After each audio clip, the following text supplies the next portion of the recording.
get Council President on the line here. If you do have a cell phone, we ask if you would please silence it. President Johnson, we have you on speakerphone, and Vice President Houston has just opened the meeting up. Make sure. Okay, I'm playing kind of busy in and out, so I'm in the train at the moment. Just hit your mute button, we got you. Yes, ma'am.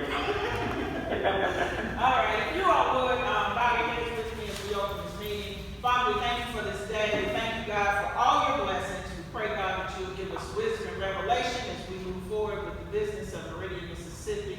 Lord, we thank you for this opportunity to serve. We ask, God, that you will continue to bless the work of our hands. It's in Christ's name we pray. Amen. First up, we do have Trey Harrison with Butler Snow discussing the police station financing.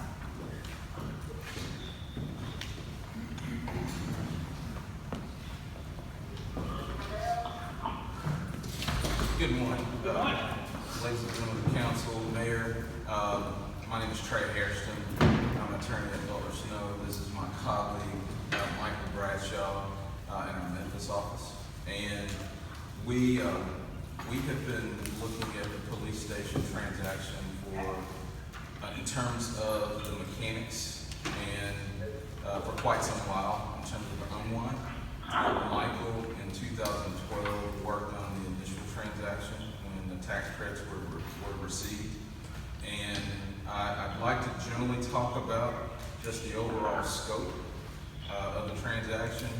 And then I would like, if possible, to request the council to go into executive session, because part of the discussion will pertain to a negotiation for the sale or purchase of the police station. And I think that that information we will want to make sure that we have your confidence and talk about detailed strategy negotiations.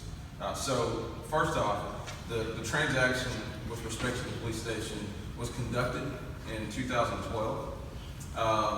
As you know, there are ways to facilitate transactions where the city may just simply issue bonds, tax-exempt bonds, and that's done on. Sure. Councilman Johnson, can you mute your phone? Just a moment, I'm trying to put on me, I'm sorry.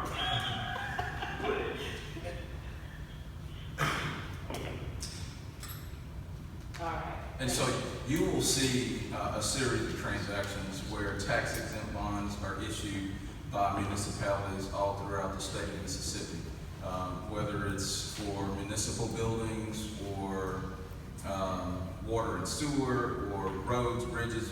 But with respect to actual buildings, you will see generally tax-exempt bonds issued.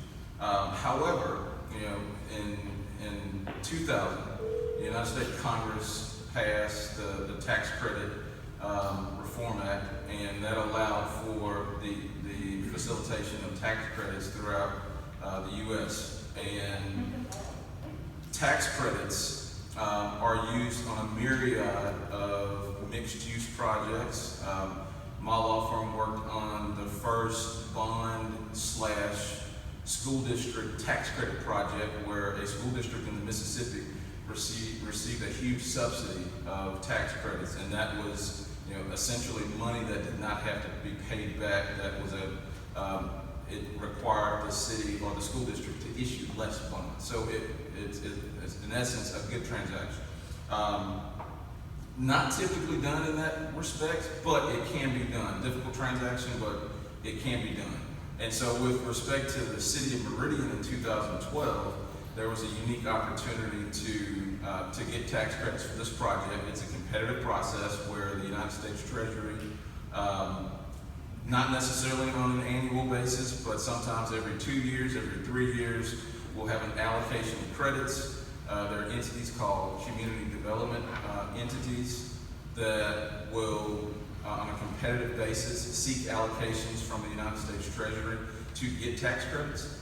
And once they receive that allocation, sometimes you'll have several in the state that will receive them.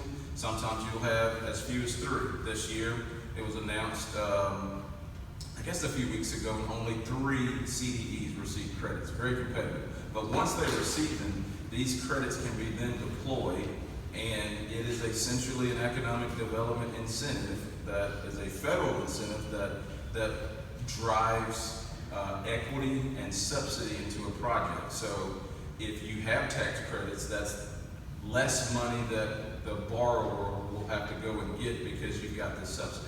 And that's what happened in 2012, where the city had to borrow less money as a result of being able to go through an intricate lease structure process to be able to acquire tax credits from a CDE.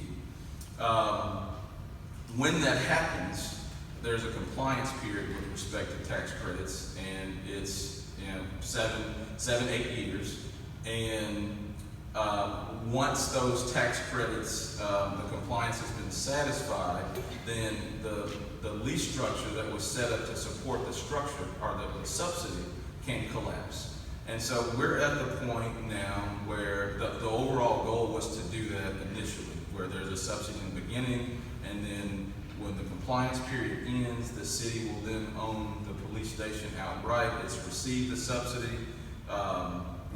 It set up the bond structure, and then what we're looking to do now is have your traditional financing take place of the tax credit. So instead of the taxable debt that's out there and the tax credits, and all of the structures will go away, will then be remaining with the traditional financing that you see most municipalities enter into, where they have tax exempt bonds, where it's cheaper money, and there's traditional financing. And so all of the savings have taken place on the front end. It's just now at the point of trying to negotiate with respect to taking out the taxable debt and then negotiating the purchase of the police station at a price or at an amount that is conducive or very favorable to the city. And so at this point, I've talked generally about the scope of the project, but I'd like to request that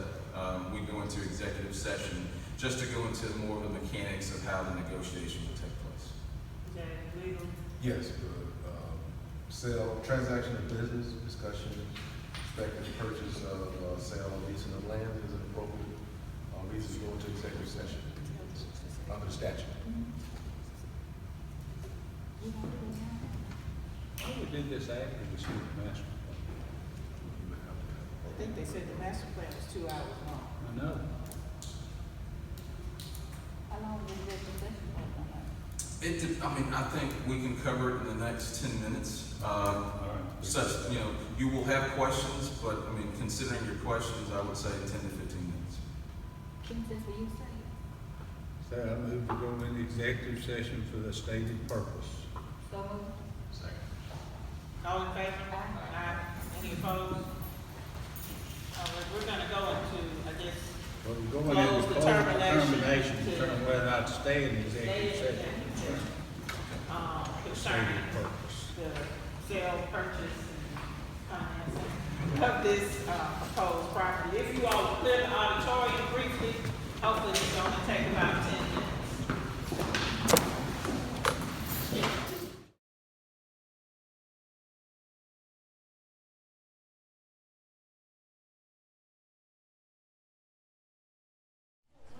Mr. Bob Luke with LPK Architects, City of Meridian Master Plan. Thank you, I appreciate it. Well, good morning, everyone. Good morning. Pleasure to be here today. This is a presentation of the final presentation we will be presenting in electronic format. You will be receiving a complete document that's very formal, very thorough. But this is kind of an overview so that you can have some idea what you're going to be receiving. We would like to today go through the entire presentation, and we will be glad to answer any questions. But we will give you the document and have time for you to look at it thoroughly so we can answer any questions before we give you the very final. What you'll get is a final draft document. So to begin with, I'd like to introduce our team today. And I see 3 or 4. We've got 4 missing running around here somewhere.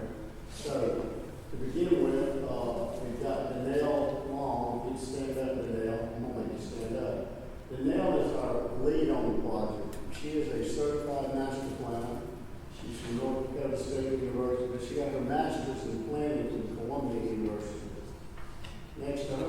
is Kristen O'Donnell. Stand up short. She is standing up, okay. And she's a graduate of Mississippi State. She is a historical architect and a former chair of your Meridian Historical Preservation Commission, okay?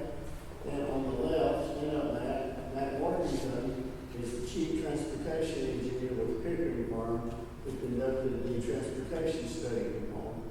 And then Neil Kumion is around here somewhere. He's the landscape architect, which is part of this team. There are lots of other people that were involved, and those are the people that will be part of this presentation today. But we're going to cover a lot of pieces today, and what we're going to talk about is really what we're going to give you, I guess, an overview, an executive summary to look at.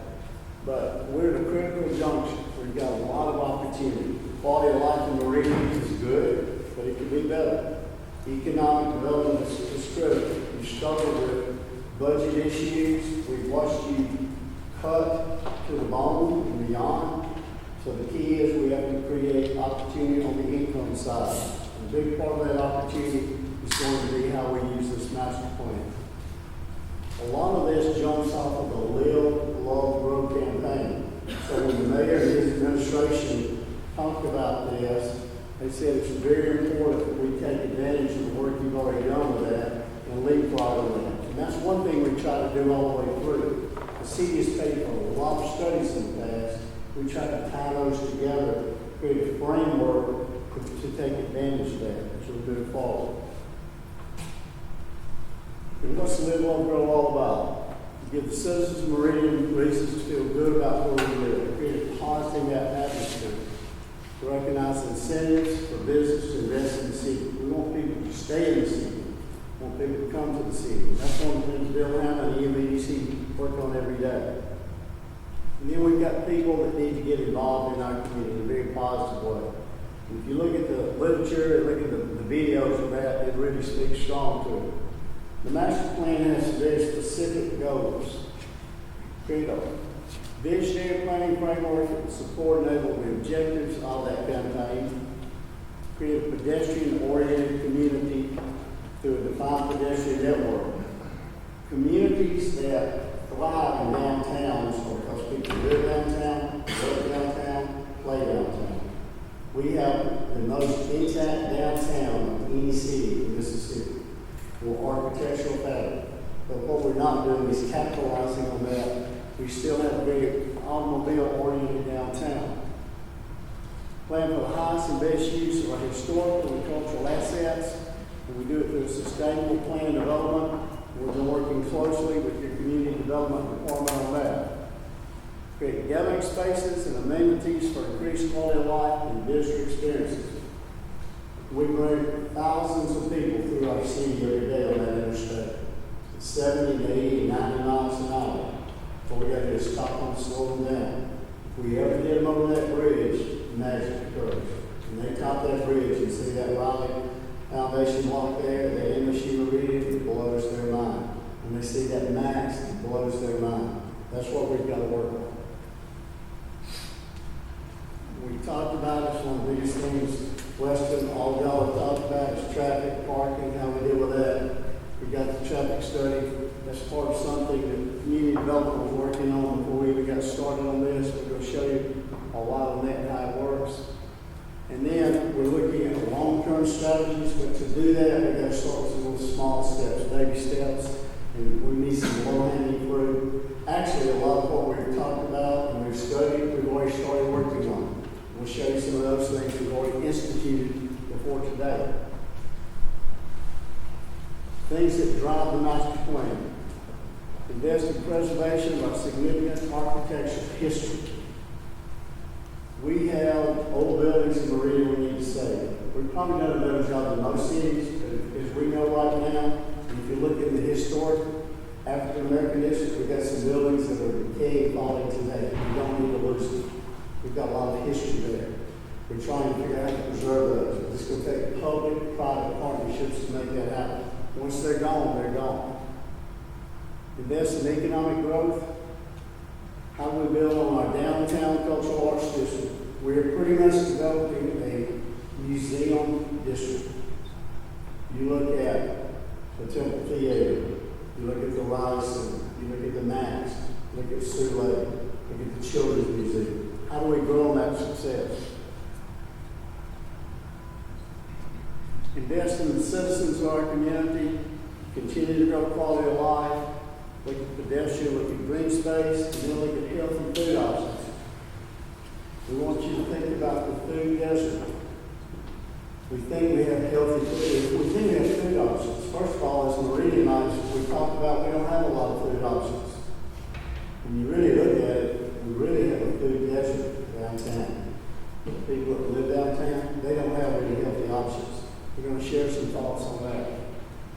These are some of the major planning issues that we looked at. They're really simple, but they offer the key to our future. Vacant spaces, what do we do with them? Narrow sidewalks that limit our opportunities. Poor lighting, that deals with safety and perceptions of safety. Street planning issues, where we try to make good things happen, but sometimes they don't quite work out the way you want them to. Development challenges, the 3 tombstones over Meridian, those parking garages that we would do anything if we could figure out how to deal with those.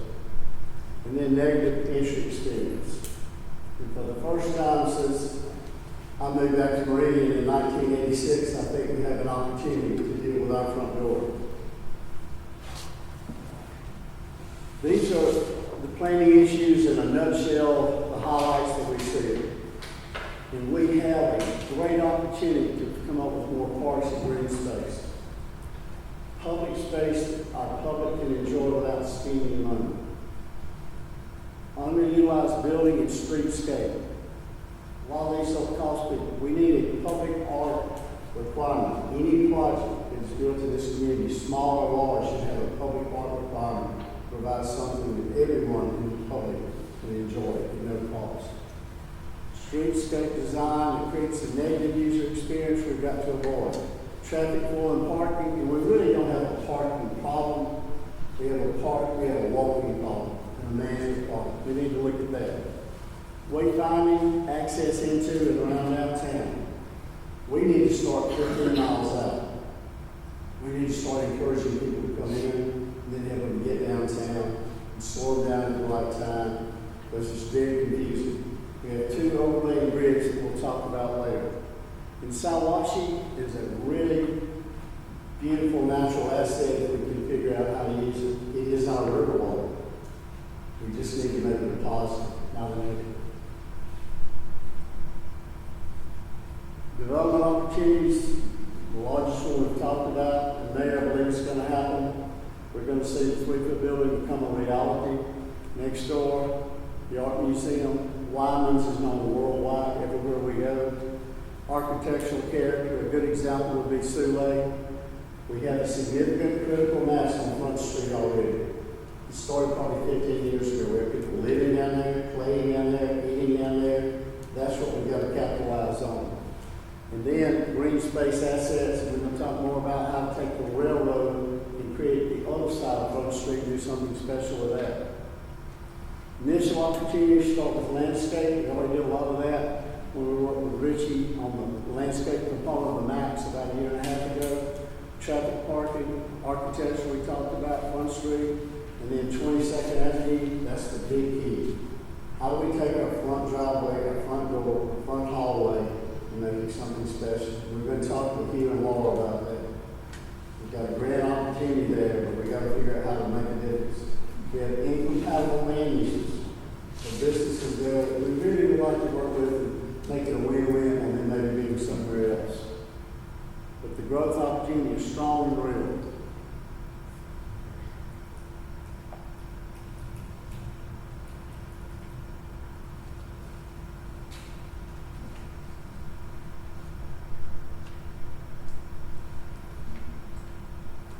I'm going to ask Danelle to take us through this next phase.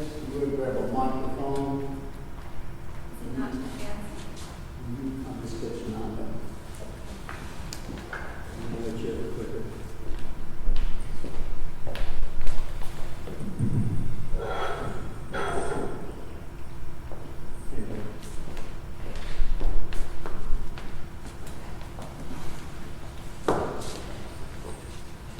Okay, I'll walk us through the master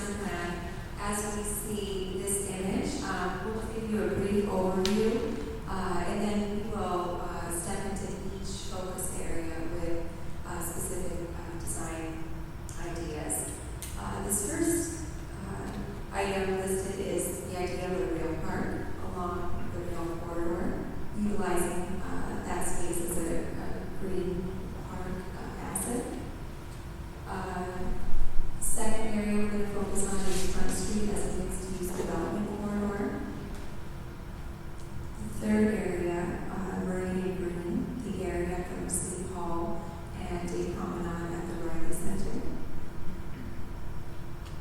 The 22nd Avenue corridor is what I mentioned. Swashi Creek as a restoration project of the river's edge in relation to development and recreational areas. We'll talk about concepts of transportation connectivity, parking, and downtown alleys, as some have already initiated interest in projects in working with making those usable active spaces. And addressing quality of life aspects from the food desert, public art, and what it takes to make a true live, work, downtown Meridian experience. We'll also walk you through the master planning process that we visited before. The first phase is data collection, the outline goals, identify areas of analysis, and this is where we had our stakeholder focus groups, our design charrette, gather input from the community. During the analysis phase, we take information that we collected, we synthesize that, and we use that to inform our initial concepts of the master plan. The third phase of concept refinement, we met with you. We presented the analysis, the discovery, information. We presented the initial concepts of how we see this come together. And through this time, we will see developed really form-oriented design solutions for these concepts. And it's very important for us to put those in place to really give a vision for the community. And so we are currently presenting this, as Rob mentioned today, but different from the presentation, the document is somewhat like a book. It's a book, a narrative that goes along with these images that is key to really describing and being a true tool for those that will use the master plan. We recognize the importance of building upon past studies. In researching and reviewing past studies, it's important to see how far we've come, what we need to leave behind, and what we need to do to move forward.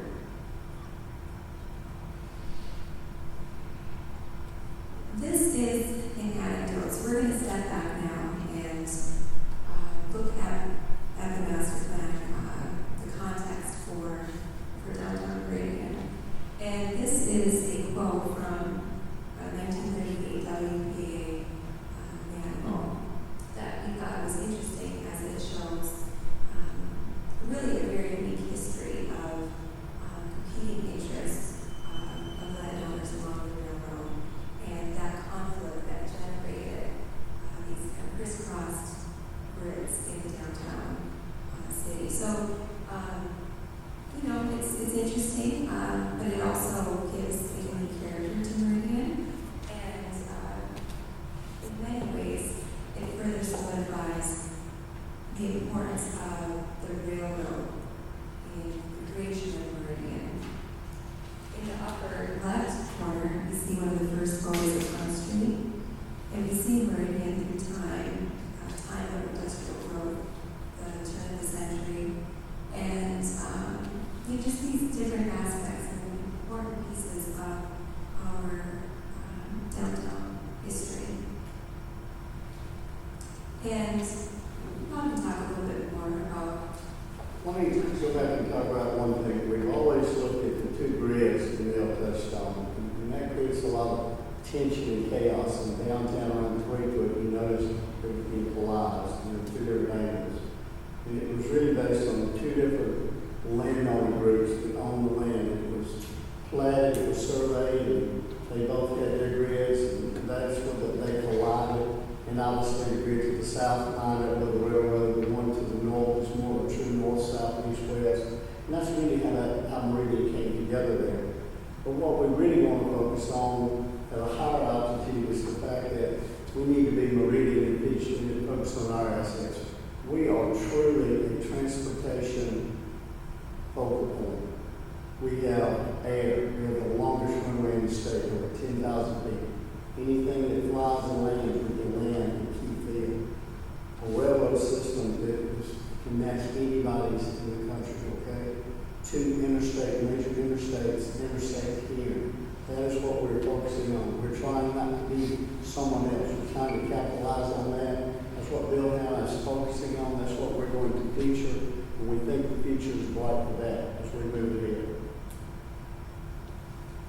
Go ahead, Janelle, with the next. In exploring the regional context, we looked through some pieces of demographic data, specifically population, owner-occupied housing unit rate, the median household income. But it's important for us to have this as a backdrop to the decisions we are making and what drives our overall concept. Let me say something. You know, George, we've had this conversation a lot. Because you started to deal with balancing budget and we talk about statistics, we've had a decline. We're not meeting any of our growth projections. We've got all these studies, and we can constantly have a decline. And decline is not just in the city. The decline now is in the county as well. If we don't make a change in what we do, we're losing people. We've got to stop the bleeding, but we've also got to start bringing people in. That's one of the things we've studied, and we want to decide what we can do to make that better. And walking through the study areas, this is a regional image of Meridian. You see downtown Meridian at the center. We also keep in mind the connections that we have to the North Hill Shopping District, Bonita Lakes Shopping District in our Meridian area, and any potential things that this master plan may have. Even though we focus on the downtown core and the 22nd Avenue corridor, many of these concepts extend and can be replicated and carry us to these other parts of the city. Master plan resources, we visited resources anchors, whether cultural, economic, future development that drive the master plan. We have historical resources that Kristen might.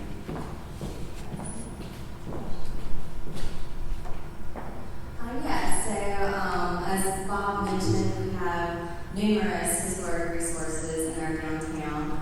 If you just take a moment and look at the larger picture, there's several other historic districts and neighborhoods in our city, but as you know, our focus was the downtown area. If you look at all of those tons of dots that are just concentrated here, we have all these resources that make up this rich fabric that we see just right outside of us. So what we hope to do as far as our historic resources are concerned with the master plan is to reinforce our identity as Meridian. And we want to do this by preserving our historic streetscapes and by also envisioning new uses for the open spaces and existing spaces that we have that hopefully it would be a catalyst for new use and revitalization downtown. We have this, we've got new leadership and strong leadership at the Mississippi Department of Archives and History. Katie Blunt and her staff are very positive outlook on the community. They've been to town recently to work with the city and the county. Laura, we found them to be extremely flexible, helpful. They want to help us move forward. There are grant opportunities there. There's things standing we can do to get financing there and support there as well. So, Kim, I think we've got a chance to partner with them to make a big difference. But now tell them about land use and buildings and what you project there. Yeah, so this is a study, an overlay of existing land uses. We've also did an overlay of vacancies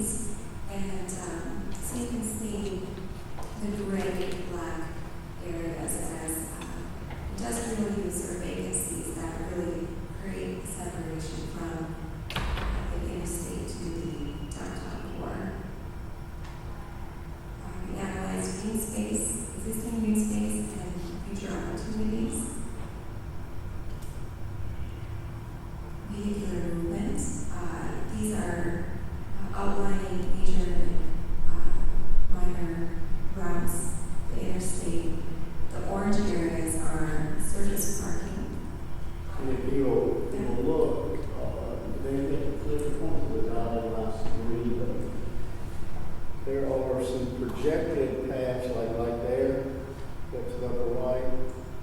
There's some recommended paths that we need to consider that other studies have highlighted.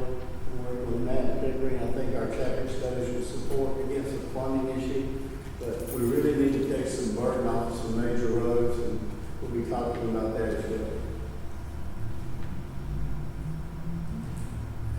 Kristen, you want to come back and we'll talk about a little bit more about the process, the findings, and she read, step forward, please, ma'am.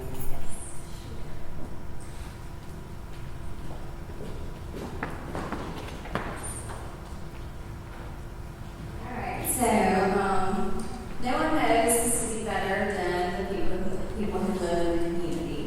So what we did to gather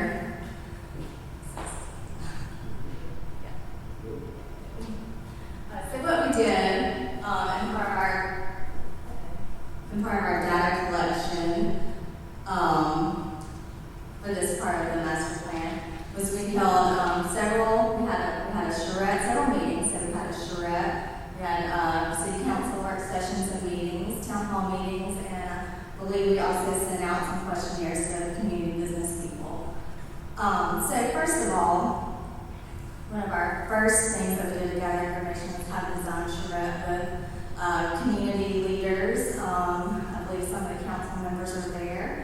So this charrette really drew out a lot of important information for us. So we asked everybody that was involved in that process to think about our city and our community, especially our downtown community, what our strengths, weaknesses, opportunities, and threats are. So these are really important. These really help to focus our master plan efforts and how we should go. So, strengths, we have great location that we talk about, culture, history, great people, great healthcare system, higher education, we're close to stuff, and it is a gateway to the city. So there's momentum that's going on right now. Some weaknesses that we all know about is that we need more use of power, political power. We need brandings out there so we can want to attract people to the city. We want to fight this negative perception that sometimes seems to happen in the media, social media, and everything. So we need a collective effort. We all need to work together as one to make the city what it can be. We need to, of course, address the lack of the entrance to the downtown that we talked about, address the parking issues, and also we need more pedestrian infrastructure. We don't want to risk your life crossing streets, getting where you want to go. And of course, we've got great opportunities. There's good quality of life, good balance between work and home life here. We have great parks, great shopping. We need more people downtown, more people living and working downtown. More mixed-use development opportunities would certainly help with that. And there's available space, so there's room to do that right now. Threats, there's competing cities. We always have to compete with everything that we try to draw into the area. We need more of an educated workforce. We need more pride in our city. We live in a great place. The perception of safety has to be addressed. And timing and preparedness of all the people, and can we get this done in time? It seems to me that time is of the essence. It does seem to be an overarching thing that we heard. We need our two governments, county and city, to work together, and we have to address aging and deteriorating buildings as well as infrastructure that can inhibit our growth. So we had another work session focused on several different things. So in the economic development work session, just see those several things that came out of it, but the big thing that came out of that is that this is an investment that all of us need to make. It's going to take everybody. So architectural character and cultural assets we talked about, and we just need to have a comprehensive plan of communication for those. As far as landscape and green space, we need more green space. We've got many little pockets to take advantage of that can be used, and we need to make the railroad more of an asset as far as green space goes. Transportation and parking. Let's see, the parking we'll talk about later on, but it's very disorganized. There's no pointing you to where you should park or this or that. So, and we also need a way to make revenue out of the parking spaces that we do have. So installing meters is one of the things that came out of this work session. And addressing the entrance and approach, wayfinding in the 22nd Avenue corridor. There's some good things going on there at the Children's Museum, but there's more work that needs to be done to close the gap between I-20 and downtown. And then this is part of our questionnaire that we sent down to downtown property and business owners. And one of the biggest things back from those people were to make downtown Meridian a pleasant place for shoppers and visitors. And so, in summary, we've got to work more on making downtown a more live and work place. We've got to really work to increase the green space and shopping and eating, everything that really goes into making this a true live work environment. Traffic and parking and everything will be critical to that. So those are all parts of this comprehensive solution to getting more use out of our town. So, traffic study. When we started the process, we were hired, we found out that Public Works has already had an RFP in place, and also looking at traffic consultants. And it only made sense to put them under this process to coordinate those efforts. They're going to evaluate existing traffic patterns and look at it proposed as it relates to, we didn't change that, evaluate traffic patterns being proposed development. A lot of those we're already aware of. Evaluate the capacity and level of service at each intersection. Conduct signal warrant analysis at each underutilized signal intersection. And address the need for mitigation measures at these areas. So now, Matt's going to walk you through their study, their findings, and take it from there. Matt? Thank you.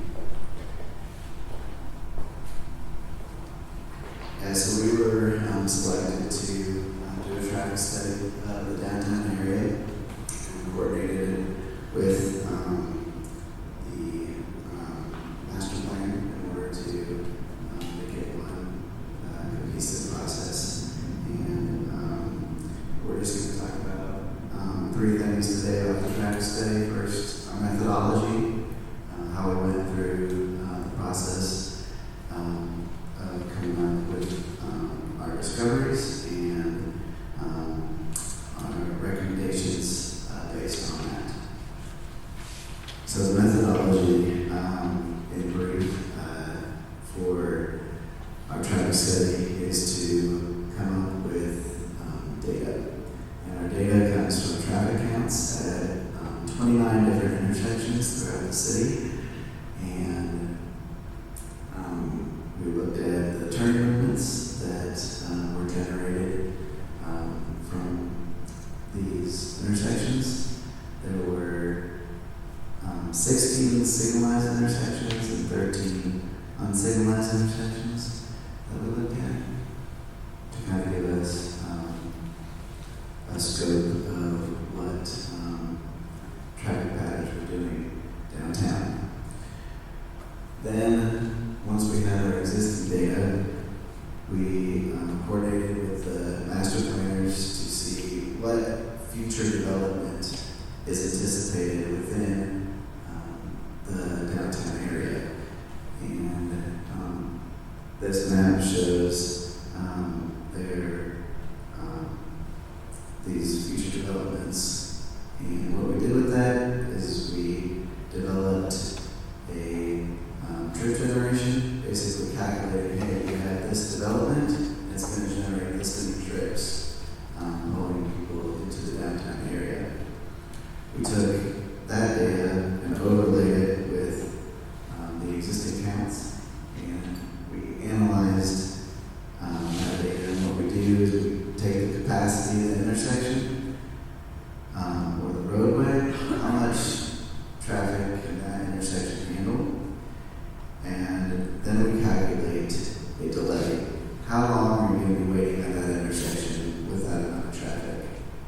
And that delay translates into a level of service. We like to use acronyms, so it's an LOS, and that's a letter grade, and we use E's.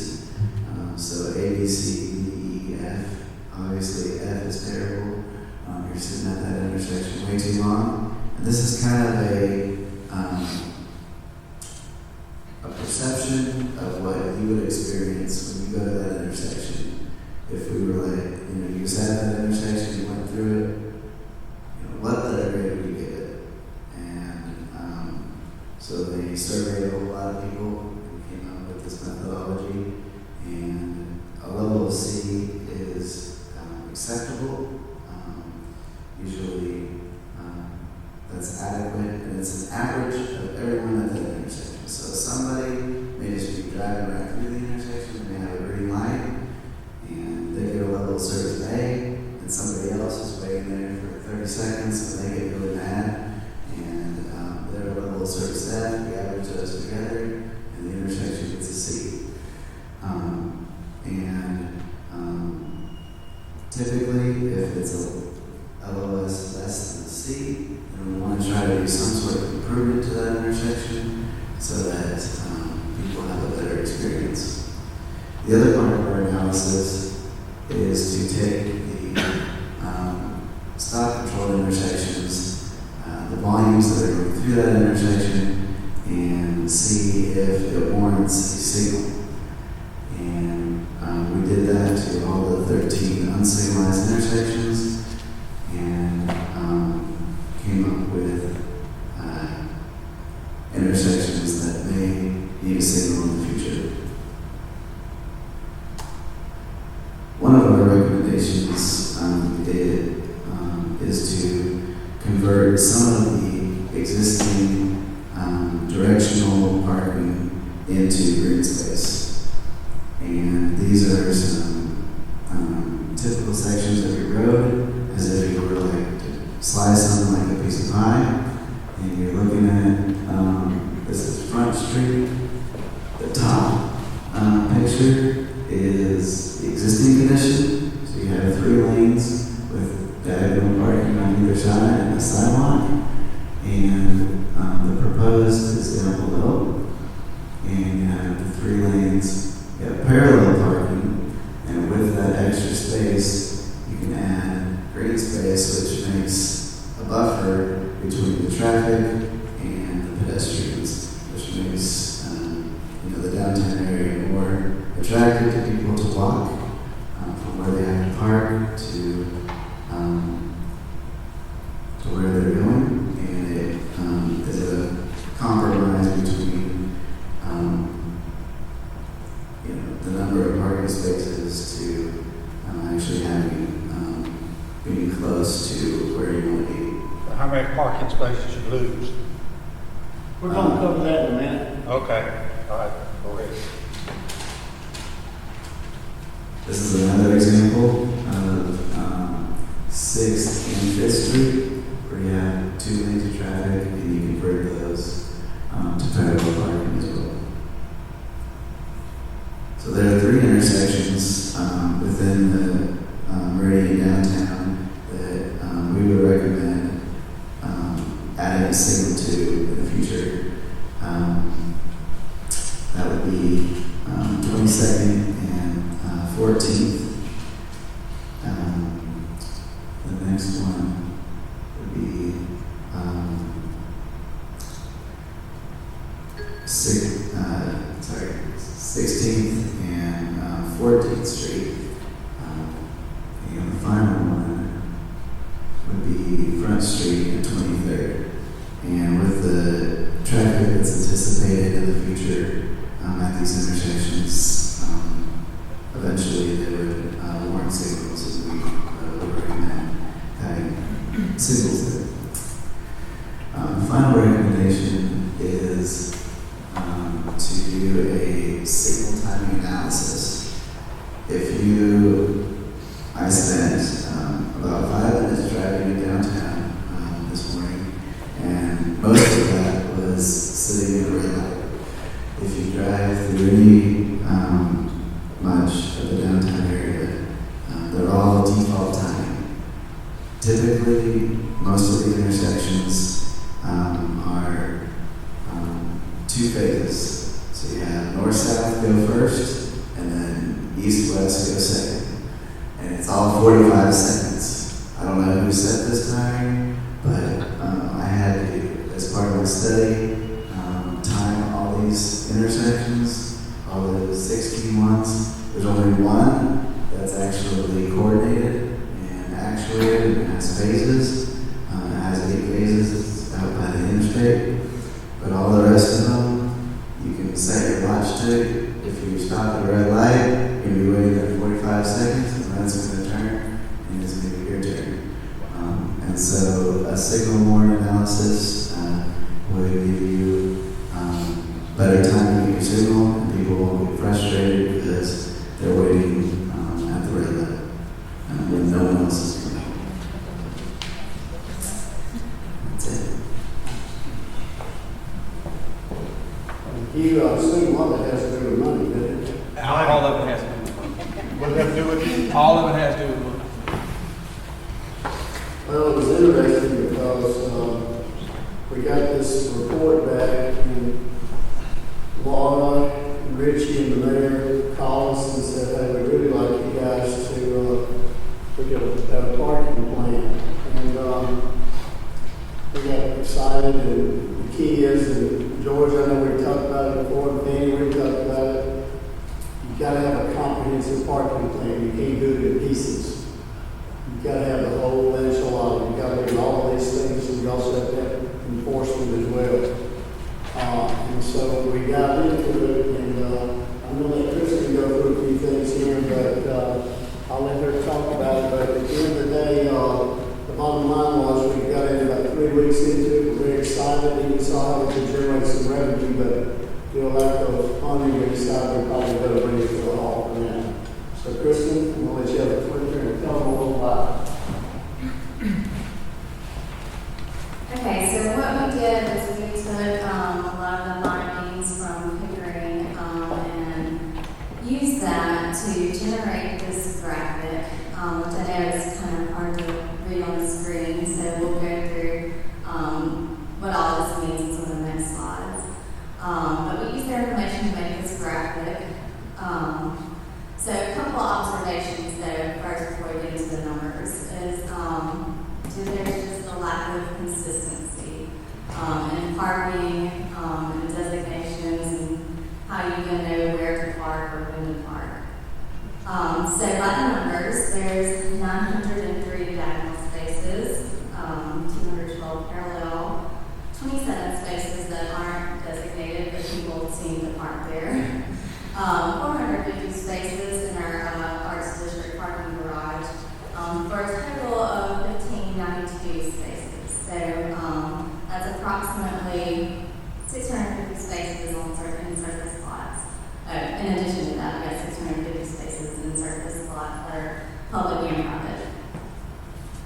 So what we did was we started to divide this parking up into zones, Main Street, surface lots, and then the perimeter parking. So we used these 2 kind of different types of parking to come up with 2 separate schemes that we would possibly suggest to address our downtown parking needs. So first of all, we have a premium and long-term parking concept. So what you do is you have premium parking in the green market areas, And then the other colors off to the sides would be, you know, either public or private, long-term parking lots, where hopefully we'll get to be more of a walking community and we'll park them outside and walk in. Let people that are, you know, have a fast use or just gonna be in and out use the premium parking. So this is kind of the rules I just talked about. Let's see. And then our next idea for parking would be that there's no parking except for paid parking in the areas shown in green.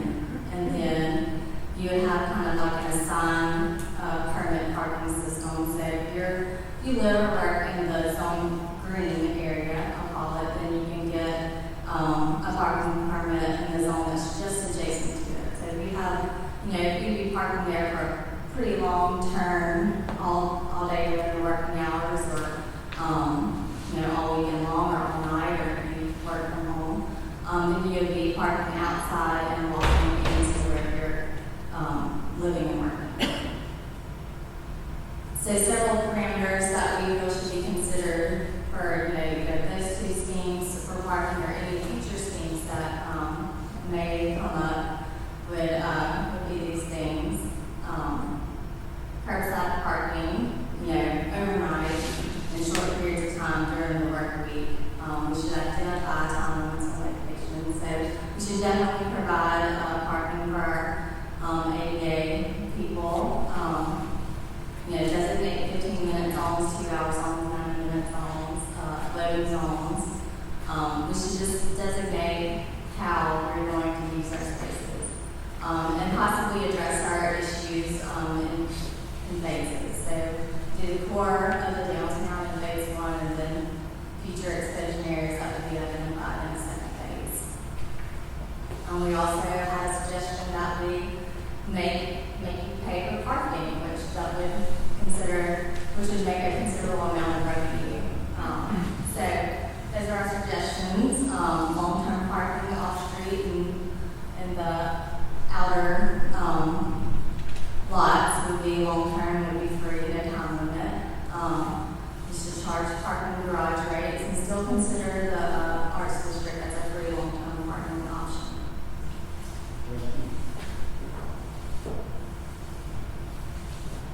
What's interesting is we actually studied Oxford, and we found Oxford to be very comparable in terms of size, and you pay to play. I haven't been anywhere where you don't pay to park in a pretty good location. When we looked at the meter options, there's some great opportunities. Most people don't carry cash. You don't need tons of parking meters. We looked at electronic meters. For instance, Mississippi State uses some. I was there for a meeting recently. Sure, it's nice and convenient. When I pull up, I had a meeting in the heart of campus. So it's kind of neat. You pull in, I put my credit card in, and I had a program time to park, anticipated meeting time, and it asked me if I wanted a reminder when my time was about to expire. And the meeting went long, and it sent a message to my phone. All the meeting was going on, and without doing anything extra, I had the opportunity to extend it, etc., without extensive penalties. But we got into it. The numbers were great. The revenue potential is phenomenal. It just takes money to get into it on the front end. But we've got to figure out how to get enough capital to get into some of these, and it will make a difference. The beautiful thing is it will solve a lot of our problems on the front end if we can figure out how to make that initial hurdle on how to get into it. Now let's talk about the vision for downtown, how we kind of start tying it together. We want to be able to build to the natural elements of it, using public and private and infrastructure. And Danelle, if you would, let's talk a little bit about the urban design analysis, please, ma'am. Yes. This graphic is depicting our observations. Again, the vacancies and industrial use, creating that separation for those accessing downtown. So we're showing this railroad as a barrier. But how do we interpret that? So to look at this and revalue the rail corridor, many concepts and ideas that we are showing and will be showing throughout this master plan, we use case studies as the basis for concept generation. And many cities, and even smaller cities, are using similar concepts. And we know of successful ones as far as New York, Charleston, is another good example of a roll-line concept where they're essentially using infrastructure on grade to create pedestrian paths, networks, and facilitate mixed-use development.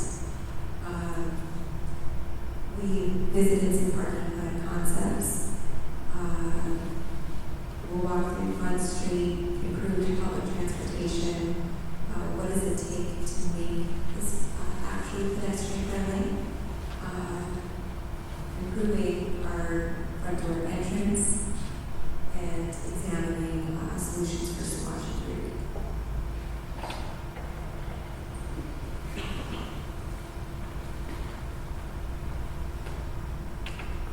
Rail part, we talked about the railroad, it's a positive in our opinion, not a negative. The railroad needs to be a friend, they have tremendous assets, they control more right away than anyone. They're not easy to deal with, but we've got to forge that relationship. We talk about the High Line in New York, we're not in New York, we're not going to be in New York. Most of our rail lines are not elevated, but Charleston, South Carolina has almost the exact scenario. They have railroads that are ground level, and they're investing a lot of money in making that a positive, not a negative. What we want to do is take the west end of this property and want to figure out how we can work with that. But if you look, you can see how the railroad makes such an impact, and it is a barrier. But we need to make it something that is positive rather than negative there. We're going to go through these individual elements in just a minute here. But you can begin to see that this is how Meridian developed years ago. And you can see the maps. You can see the north side of the track and how it was developed and how the south side is really more industrial. At the end of the day, that is our gateway to the city. And we want to decide to see how we can bring it up. There's some great opportunity there that we're going to be looking at. But at the same time, we're going to be talking about this rail part on the west side because we've ignored the west side of Front Street. The east side is thriving. It's doing well. Max is going on there. Jimmy Rogers, the park, Sioux Lake. We've got another private developer at the end that's doing some work there, and I think she's development that's going to be strong. But as you look at this, Earth's Bounty has historically been at the other end. We're making a proposal that we bring Earth's Bounty down at this end and create something that will allow a lot of residents of this side of town to have something other than drag them to the other side. Make this something positive. The assets are there. We just need to take them and work with them, okay? Then we turn around in community gardens. Cities everywhere are doing community gardens. People are begging for this opportunity. We have the resources, the land, the space to do it. With a little guidance, a little cooperation, we can make that happen. So you see that outline with the B shows up there as well. And part of this year, as we've talked about before, Meridian is in a bowl with the bottom of the hill, 360 degrees around us. There's a couple of slots cutting through. But all this water comes in here. And we have trouble managing. So let's make it positive. So we're going to take some of this water and create stormwater retention that will turn around and become a positive instead of a negative. So we can do something with that that's exciting. And then let's create parks and things and opportunities. Public parks and spaces that people can enjoy, and there's no cost associated with it. And then how do we use the buildings down there? Some of the most beautiful architecture in our city are the abandoned buildings on the west end of our city there. And they can be purchased for very low price. There's a lot of square footage there, and there's something we need to improve on. But to do it, we have to take the public infrastructure, the sidewalk, and work on it as well, create those systems that work, and then create a trail to get to it. because the people aren't here, they're close to here. You take Fifth Street, you take the public housing to the south, you take people to the north of 8th Street, but there's no link, there's no safe way for people to get there. There's no safe way to get from Tuxedo over there. How do we tie all of those things together for the trail system? That's where this low line comes in. But you gotta create something positive and safe and pleasant along the railroad. Then you take the backside of these buildings on Front Street and create, just like they did in Birmingham. That's a very positive experience. And all of a sudden, this real estate becomes much more valuable and people want to do something with it. And then, if you look at lighting and accessibility, Mississippi Power is working with the city currently on a lighting project overall. And we're going to be working with them to try to coordinate those things as we move forward. But you can see some of these examples. The left is Meridian, okay? The top is the High Line, okay? We've got Birmingham, we've got Omaha, we've got other places as well, because they're different size cities. Omaha, Nebraska is a small town. Their rail park is phenomenal. Birmingham is a little larger, but it's the identical scenario of what we have here. But Rail Park East is really in good shape. You've got Performance Pavilion that is already there, the green space is there, the trees there. It's used a lot for us down in those spaces as we deal with it. We've got the opportunity to expand that venue a little bit to the north. We've got more plazas and spaces under the bridge. We can deal with inclement weather and things like that. Jimmy Rogers Museum, and that's a longer-term location for them. Currently, they are going to reside right across the street from the Max. The Carmichael family is working with getting them in there to keep that alive, and I think that's critical. Union Station is so important.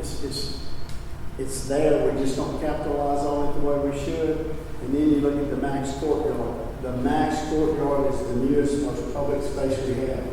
And people are using it 24/7. Occasionally it's closed for private function, but Mark Tullis and the board wanted it to be a public park, a public space. But that whole strip from 22nd Avenue all the way down to, I guess to the end of, 17th there, is one big public park space.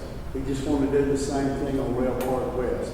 And again, we have to be lighting, and we want that low line to go all the way up. But then when we get under 22nd Avenue, we want to drag them through the Max, create it, and then bring them on the front side of Front Street for safety and because of the functionality of the railroad and dealing with Union Station. H is the private developer who has the buildings planned there at the old gym in the warehouse space there. Again, we've got the green spaces, you see it. You see Omaha at the top, you see Santa Fe at the bottom. You see the opportunity to utilize all these. Most of this doesn't take a lot of money. It's green space, it's hardscape, it's not buildings. It's just things we need to take advantage of. But then we need to break the barrier. We need to penetrate the old Berlin Wall concept. We want to go over the bridge. We already have EMEPA make a bold statement. We worked with them several years ago. They made a conscious decision to move their corporate headquarters somewhere. They didn't want to be on 39. They debated where to go. And there was a lot of debate in the board. But the leadership of Wayne Henson and the board said we're going to be downtown. And then they said, where can we make the best impact downtown? And they said, we want to go across the bridge. They understood the importance of being on the other side and closing that link. So they have their corporate headquarters just south as you move into it. So the opportunity to mixed-use development there is strong. Then we have all these other older buildings as we move south. We've got the same lighting issues, but we've got to tie the bike trail on both sides of the rail. And we're going to get back to how we did with hotels later. And then 22nd Avenue starts to be the creation as we move all the way to the interstate. But then we'll get further out. If you can see, we have so many opportunities dealing with overpasses, underpasses, but if we don't light them, make them safe, fence them, protect them, and create opportunities for people to enjoy them day and night. You can also see the bridge look at what we've got right now. There are no places for people to walk or bike. We've got to create those spaces in a more positive way. They started to do some of that, if you look at the top, on that side of the max there, and we are utilizing the space underneath. But what I can tell you is we're really fortunate to have what's going to happen at the intersection of 22nd in front, because Progressive Pipeline now owns the building to the corner. And that's going to be their mixed-use development, and it's going to be critical. It's going to anchor the other side of 22nd, where the max is across 22nd from it. But you can see that's what we've got today. It looks a little rough on this west end here. It's pretty clean and neat on the other end. That's kind of ragged looking. We want it to look like it does on the other end.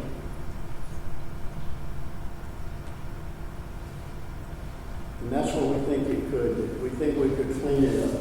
We think we could generate those landscape elements. We think we could pick up those low-line elements along the railroad. We could take those vacant lots and make something positive out of it. And again, the investment to do it is minimal. So much of that exists already.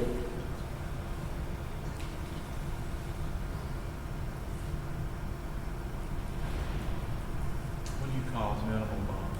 So what What do you call a minimal cost as far as your? I think it would vary. It's just the fact is when we have land that's vacant and buildings that you can buy for 20 cents on the dollar, it's a lot easier to deal with versus expensive buildings that have high value. And a lot of it is dealing with ground, landscape, lighting, things like that.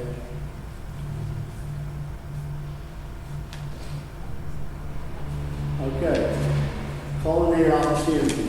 One of the things that we have talked about, and talked to Mississippi State about, and I think is very important, is dealing with the opportunity for using some culinary education opportunities.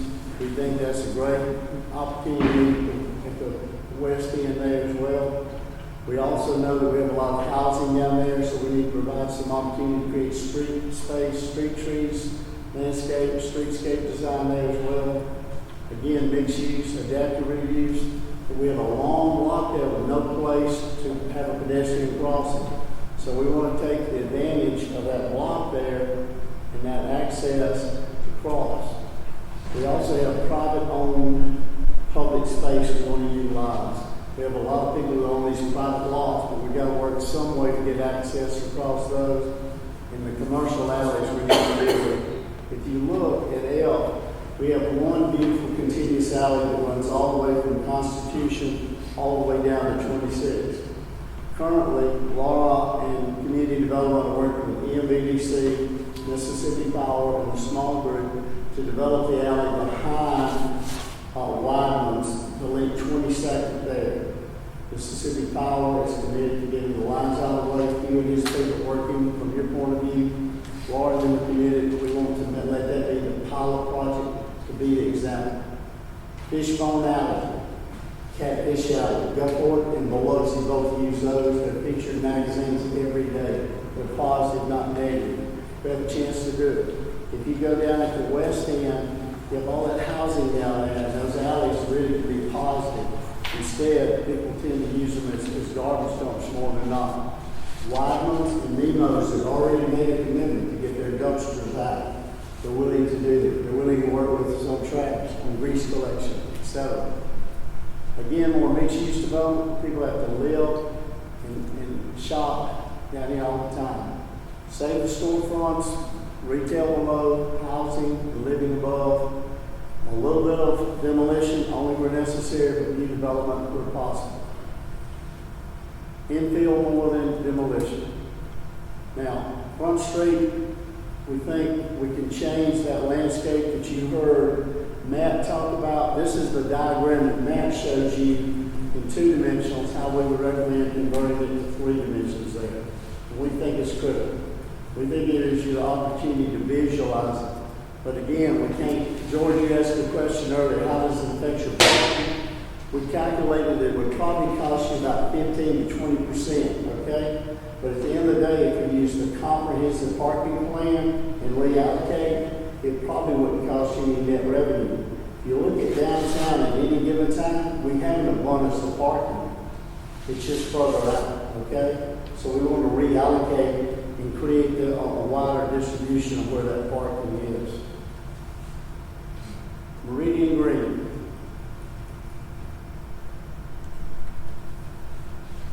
We got a beautiful city hall. It's one of the nicest anywhere around, but it is really kind of naked.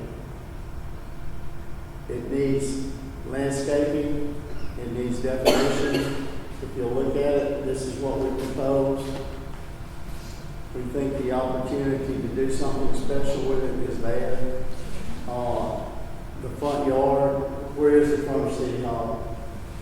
You know, we want to welcome people. We need to identify the front. We have a lot of opportunities there, so we think it's critical to create our front door to City Hall, create a park environment there as well. A promenade or an entrance. The Riley Center is one of our crown jewels. Over $30 million of money by the Riley Foundation right there. Thousands of people come every day. Got a new hotel that's going to be played that you're going to see right across the street. And you'll see it in a minute on high up above. We've got to get cars in and out there. We missed a little opportunity with the bank renovation with Trustmark there, so we still have to deal with getting people in the bank. But that opportunity to deal with the promenade and close at at times, operable ballers, create a walking space, is closed a lot of the time. It's something we don't need to lose. The Doughboy Monument is critical to how we deal with that, pay a tribute to our veterans. It's a landmark we've had for years. Sculpture gardens, how we deal with the Museum of Art there. George, we know the park across the street, your family and your son, how important that is. I think there's already a focus and projects heading that way. That's a beautiful space in the corner that's a negative we need to grow. And parking. We've got that vacant lot, it looks pretty ragged and rough. We just need to clean it up so we don't have the old and the new that look ragged. Adaptive reuse in housing. We have some buildings that we all know about that we're basically giving to people with understanding that we're going to create projects. This is not this current administration or this current council, as far as I know generally. They haven't done anything. They need to do something, we need to figure out how to get it back. That's part of what we've looked at. We need clawbacks on projects. We're going to give people buildings at a reasonable cost. They need to put the resources into it. They need to have a reasonable amount of time to develop it. If not, they need to come back. It's not about just the purchase price of a piece of real estate. It's about having the resources and the means and how to make it a positive development. The old police station, there's a lot of talk about it. It is a critical component to this community. It's in sad shape. It was one of the architectural gems by Chris Risher, who was one of the leading architects in the state, and we think it plays a role that we will show you in a little bit. And then obviously the 3-foot development there, we need a quality boutique downtown hotel to complement the Riley Center and what happens downtown. 22nd Avenue corridor, pretty rough looking. It's pretty rough looking for about 300 feet. You ought to look at it when you drive down a little bit slower. You know, Weston, it's not the best view in the world, is it? It's not. We think we can clean it up. We spent a lot of time working. We're working with the information and architects with the Children's Museum. They provide us some stuff and how we interface with that. We've taken your police station. And then we're going to talk about a new opportunity that's actually, after we've pretty much finished our work, but it talks about the importance of a living master plan. But this takes the stuff that Matt's talked about, we've talked about, and then Kubyon's going to talk about from a landscape standpoint. You've got a grant, you've got 22nd Avenue, and that is our front door. But you've got to be able to handle traffic, move at a reasonable speed. You have to have good signalization. You have to have pedestrian-friendly crossing. But you have to have a landscape. You have to have a pleasant environment and control traffic as you move there.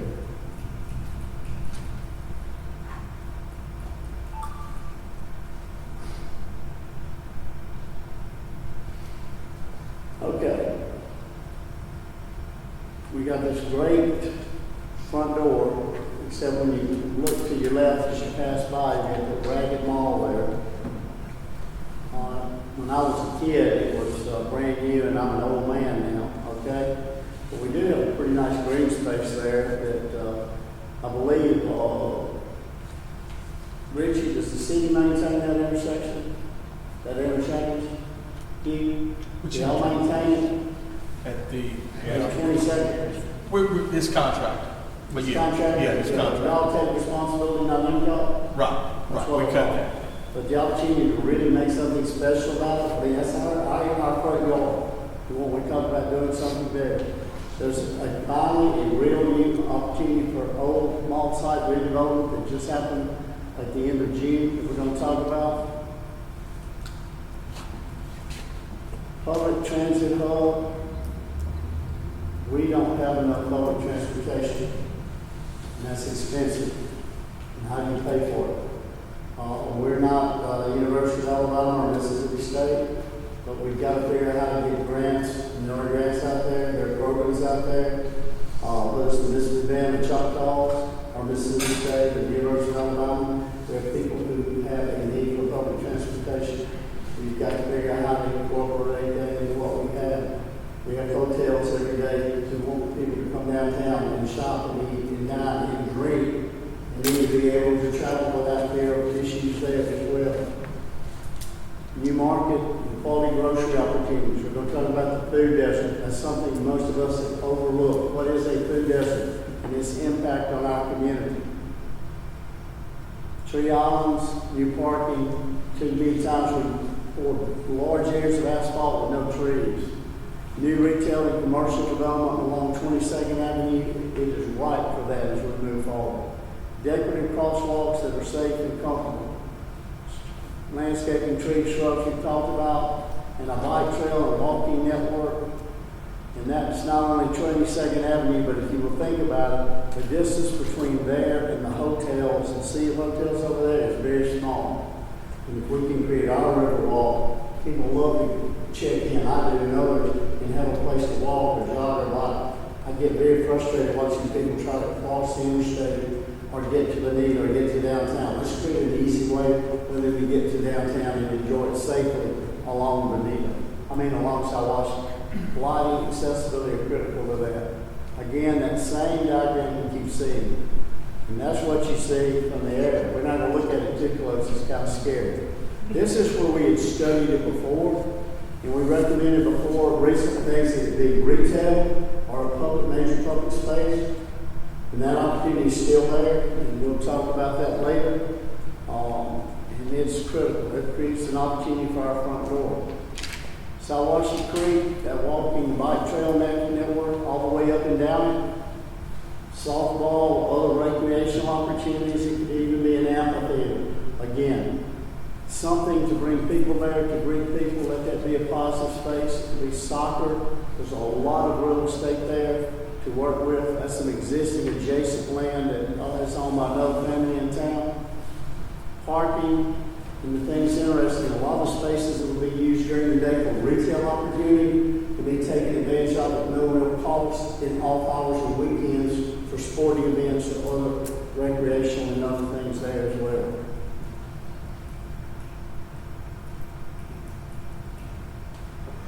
Children's playground, you have a lot of housing there, you have a lot of needs for recreational space for those. Splash pads. Stormwater management here is the same problem. We've got all this water and all these surfaces. How do we capture some of that and make it a positive? Stormwater retention, and again, the retail opportunities along the interstate frontage road and along 22nd Avenue, as well as new hotel opportunities. It's a shame that all our hotels are out in another interchange away, and we don't have any right here in our front door. Golden opportunity. We have some local homegrown hotel owners who want to do something here. We just got to create a little different opportunity for them to take advantage of it. And with that comes office and retail opportunity. Sculpture gardens, the arts, you drag it out. Office and commercial will follow, as well as that public transportation hub, and then the possibility of a second boulevard that we'll talk about later.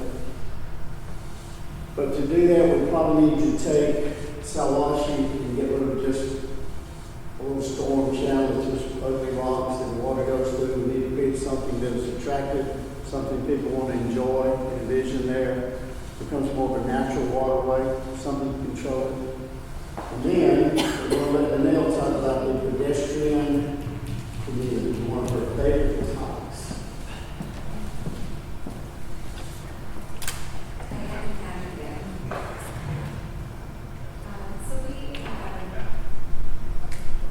We talk about pedestrian friendly as looking through the framework of pedestrian mobility.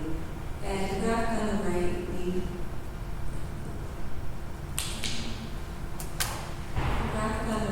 looked at the past. This is the 5-minute walking metric that shows the distance it takes to travel over a mile in 5 minutes. And so, putting this as an overlay of downtown, we do see really the quality walking environment that we do have, which is an asset that many locations would like to have. In terms of pedestrian access, one thing I do want to point out as we look at all these images, as we draw and create these spaces, we reference really recognize standards through the National Transportation Institute, smart growth guidelines, smart streets guidelines. And as you get closer to this material, you will see even the finest detail of street tree spacing and intersection design. And all of these things that come together and give a pretty clear vision of what it takes to make this mobile city. Some of the other things we're highlighting are accessible programs, increased visibility at the intersections, setting the trees approximately, say, 45 feet away from the intersection on each side.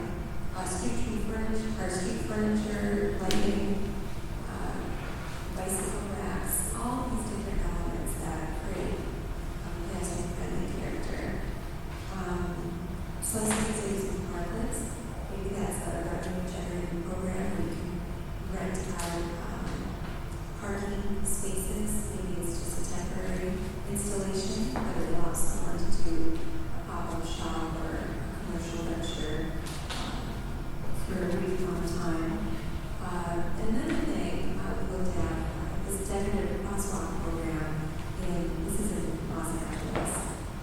So different scale, but they actually used this program to revitalize a number of small neighborhoods. And so this example here, we're highlighting the intersection right in front of the Children's Museum, but this is a way to introduce color, public art in the streetscape that is highly successful, and a great joint venture between the transportation department and public artists.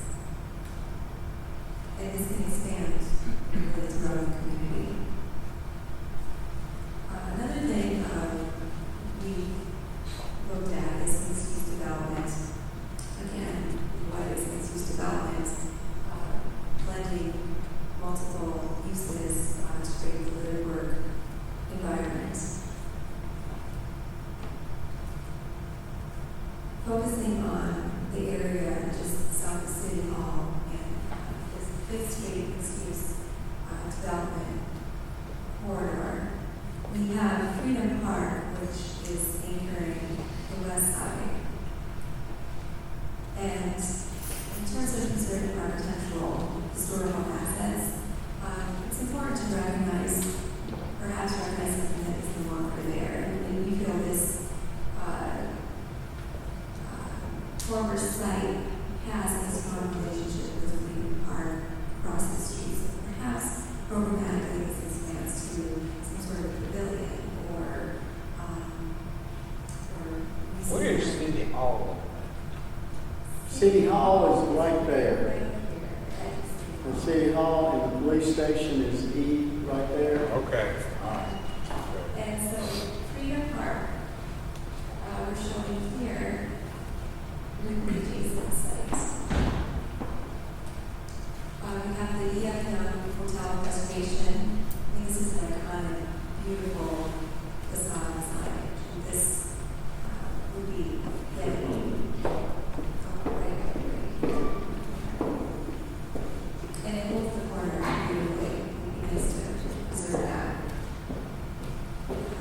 at the old police station and thinking about adaptive reuse, one community use that comes to mind is perhaps some sort of library or community center type space. The lot just to the south of the old police station, currently vacant, really has a great quality to perhaps the reading room or a small build project, make this a multi-use space with, whether it's children's play space or a courtyard for the public. We think that that would be a great way to kind of fill in that to go along that spine. We talked about the old police station reuse for the community. Yeah, that's, we had some, you know, the police station is, fallen, it's a negative, it's full of mold and mildew. I think there was an opportunity at one time that, went away, was a good mixed use development that has evaporated. We do think it needs to be in a public use possibly at this point in time. If you don't have a great resource with some real capital to make it a private development, it's going, like I said earlier, it's not about who's going to give you the highest bid initially. It takes a lot of capital and real vision to do it. But a lot of areas are struggling where it is now. That building is in bad shape. The opportunity for it to maybe be a home. Libraries are different now. There's an opportunity really to make that whole area something special and let you guys be the heart and soul for it there. Again, streetscape enhancements along this space. You know, we've seen the reconstruction of the street and what we have now. I think that street in particular makes everyone afraid of the ball outs, parallel parking. But I do want to point out that pure proportion in the dimensions of the street make it what it is. As we analyze parallel parking and movement of other streets, we will not have the same character that we have here. And so we have that in place. And it will be a narrow street. But I think it also then provides a unique character and scale into the buildings that are there. And we can celebrate that and make that an active vibrant space along that street. And with that, Leonard, that these two areas here, again, exploring the field development and matching similar scale character, really could make this 2-block area here a great space.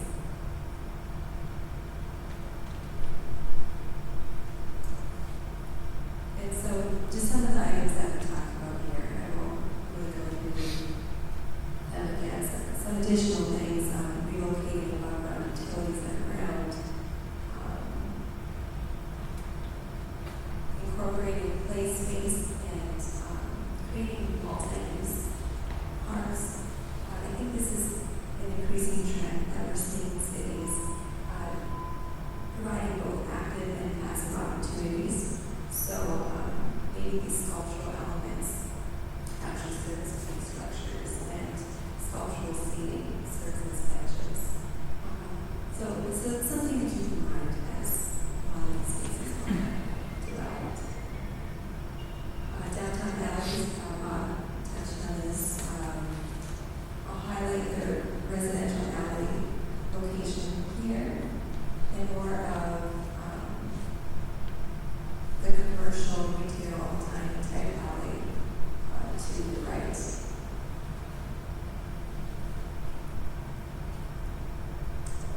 We're highlighting the demolition of the parking structure, but perhaps a new infill similar use on another restaurant complementing widenings, dining corridor.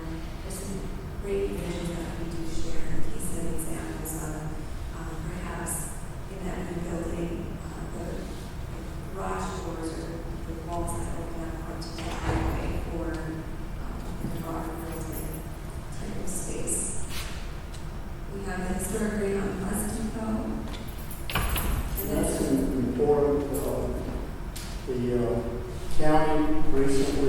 that property to the Max.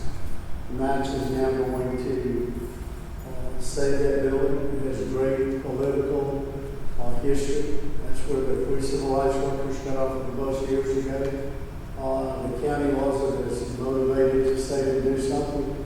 The Max is committed. We're going to work with Gallagher, our exhibit partner, and do some historical exhibit to make sure that's protected. They're going to utilize that building as part of their studio, their pottery studio there. So that's important. We develop the parking around it. So I think that's a major opportunity for downtown. And it ties to the other African American part of the west side, and we want to try to tie downtown together. Okay, so imagery, we see fishbone alley example here, which translates very well to the alleys that we have. And then this image is interesting too, highlighting more of a residential alleyway, which has an excellent opportunity here to think about lighting, paving, screening, or removing the opening trash bins. But really a value to the black property. Federal asset. Public art, just listing some of the public art opportunities. I'm thinking about, I actually see a number of examples of temporary interventions that are low-cost solutions, but are successful through time, but they end up being permanent solutions. So, maybe to not be afraid of what we can do to get some of these projects started. They don't have to be the largest, biggest project, but letting some of these things kind of naturally happen in these identified places, and then through time, we will see how they change the streetscape. Food access, we talked about the food desert. This is just highlighting an area that lacks access to health. Also, it's all more about what the food district is and it's Right. So the USDA defines the food desert as a low access community in the census tract that has at least a third of the population residing more than 1 mile from a supermarket or a large grocery store. The bottom line is, if you look, there's not an opportunity for people to get healthy food within a reasonable distance. It is fast food, not healthy food. We lost our grocery stores, we lost our healthy food options. And there's so many people that live right there, that's it. And that's wrong, that's sad. And our quality grocery stores have left us. And you look at that population of our community and the tax rate, it's sad. We've got to do something about it. It's a problem that we are increasingly seeing in the news and stories highlighting this issue throughout Mississippi, throughout the South. And so, this really being a community development. Can you speak in that mic a little more? Sure. Yeah, she getting weak on me. We're going to jack her up, George. This being a community development and equity issue, some of our recommendations for addressing food access are community gardens, the farmers market pavilion on the west side of the Rail Park, food to table culinary arts programs and education outreach. Again, we highlight a number of case studies that I think we can reference to, model programs after successful programs. In the master plan, we highlight an area that would be a great area to add a grocery store or think about maybe a co-op food market that provides fresh produce, quality produce, and foods. Thinking about the transit link, and that being critical to food access as well.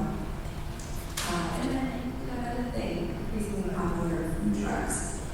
Some of these new recreation or plaza-like spaces along the Rail Park, creating pockets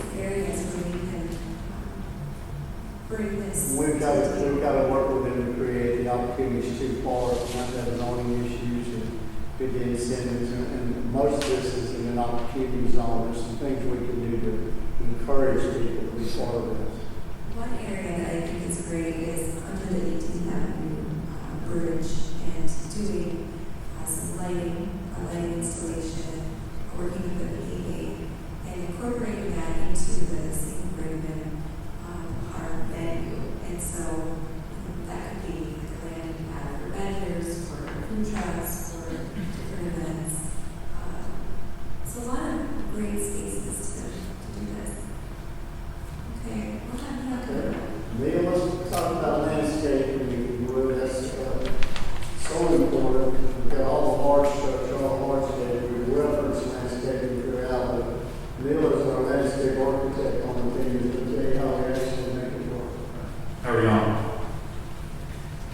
Good, good. So again, case studies really promote a lot of what we do, our research and everything, and kind of define our next steps and moving forward. But so we've done a lot of past studies, looked at a lot of urban forestry that came in and did a study in 2017. We've revisited those recommendations in this study. The goal will be to create a master plan defining these areas, where are the trees, designate our spacing, our landscape areas, again, promoting parking, promoting pedestrian safety along the streets. And then for healthy landscapes to grow, we don't want just one species of tree to be planted everywhere. As you see, a lot of trees are used for interest, for scale, proportion of the landscape, etc. And then defining and outlining maintenance. How do we plant these trees? What are the best possible ways of this to promote the longevity and the healthy promotion of those trees to grow for years to come? Because you know, when you go into a downtown, it's been there for an older, smaller town, the trees are mature. It's nice to see that, not for us to plant trees that will grow into the buildings and grow into the street, but to really look at those tried and true trees and develop a long-lasting action plan. Again, we've talked about this a lot. You've seen a lot of sections and slides.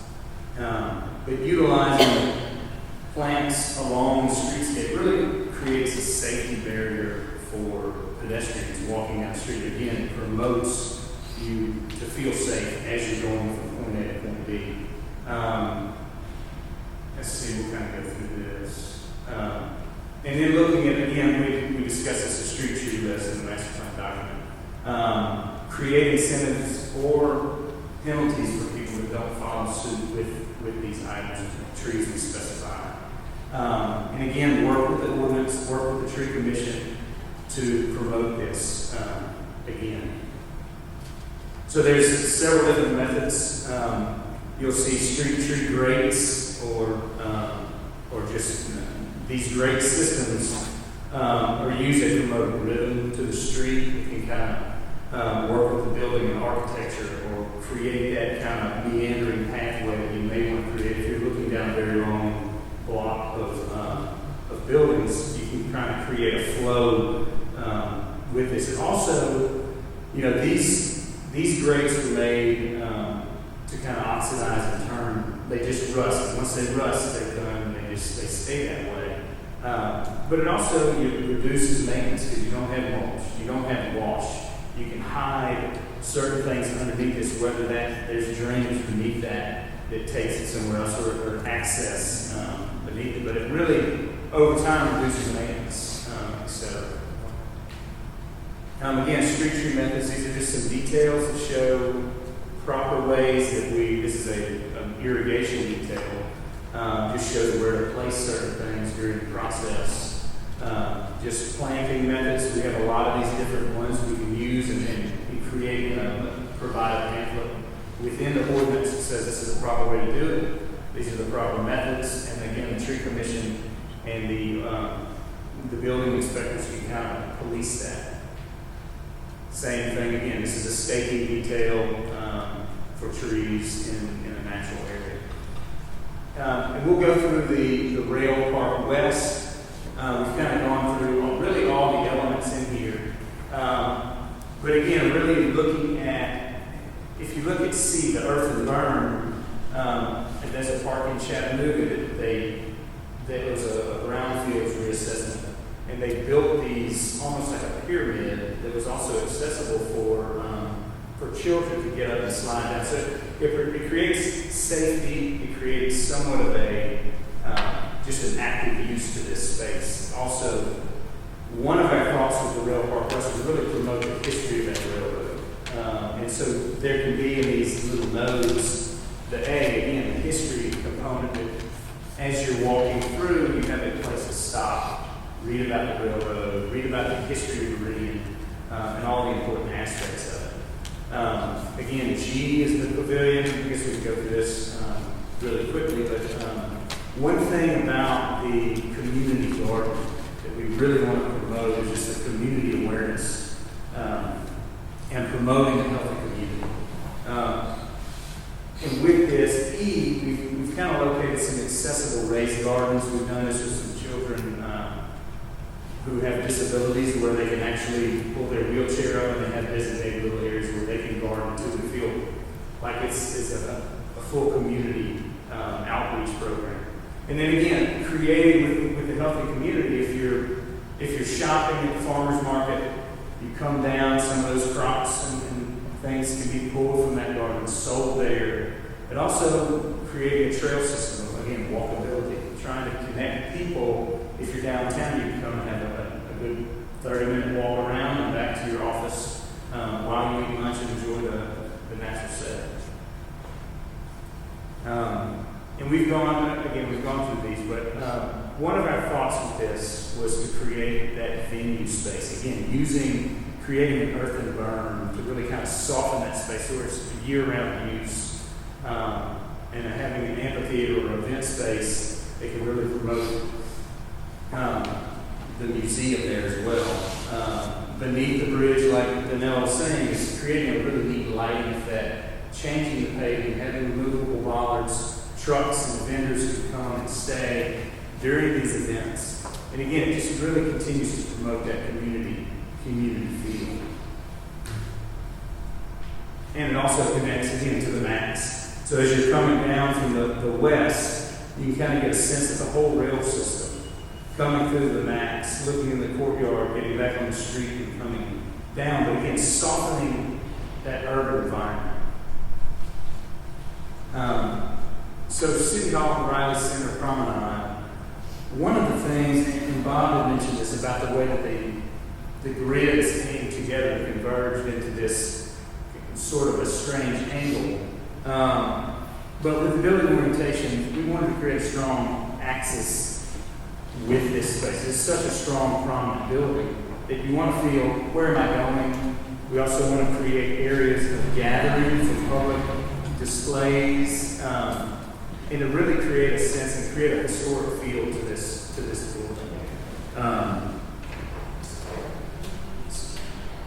The bus promenade here with the Riley Center, the thought of that is to have removable bollards at these ends to where tour buses can come in, come down this promenade park, unload and stay during the venue or during the planned concert, and then get out and not have this big street stopping component of getting unloaded and loaded again. But we've tied into creating a sculpture garden near the museum. Across the street again would be City Hall Park. It'd be really nice to come, if you're here, going to lunch and sitting in this nice green space with shade, and over time having some water features, some nice kind of softening to everything out there.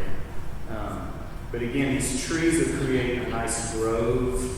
We've got some other elements, incorporated some ground elements that can begin, as Danelle said, that the sculpture could also be just bench seating. And these lines just promote, it kind of brings together the different grid patterns and really strengthens, I feel like, the building. And defining the parking area, creating a drop-off component here if someone's coming through, change the paving style, and you feel like you need to slow down at this point to really promote, again, the pedestrian orientation.